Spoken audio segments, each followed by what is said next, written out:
আজকে আমরা বানাবো একদম ডেলিশিয়াস দেশি চিকেন ফ্রাই। এটা ভীষণ টেস্টি আর ডেলিশিয়াস খেতে হয়। প্রথমে নিয়ে নিচ্ছি 500 গ্রাম মতন চিকেন, তার মধ্যে দিয়ে দেবো 1 চামচ আদা রসুনের পেস্ট, হাফ লেবুর রস, নুন আর হলুদ। এটা দিয়ে ভালো করে এটাকে মিক্স করে আধা ঘন্টা ম্যারিনেট করে নেবো। একটা মশলা তৈরি করব। 1 চামচ গোটা ধনে, হাফ চামচ গোটা জিরে, হাফ চামচ গোটা গোলমরিচ আর 2টো শুকনো লঙ্কাকে ড্রাই রোস্ট করে একটা পাউডার বানিয়ে নেব।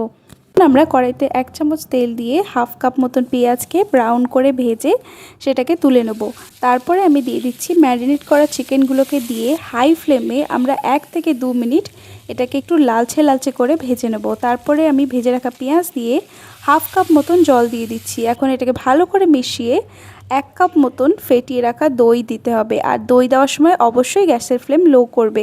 তারপরে এটাকে ঢাকা দিয়ে 20 মিনিট মতন কুক করব। তাহলে চিকেনটা একদম খুব সুন্দর জুসি এবং টেন্ডার হবে।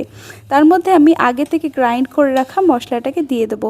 এখন এর মধ্যে হাফ চামচ মতন কাশ্মীরি লঙ্কার গুঁড়ো দিয়ে দিচ্ছি। এখন এটাকে ভালো করে মিশিয়ে এর মধ্যে ফ্রেশ ধনেপাতা দিয়ে আমরা এটাকে গরম গরম পরিবেশন করব। এটা রুটি কিংবা ভাতের সাথে খুব ভালোই লেগে খেতে। অবশ্যই ট্রাই করো।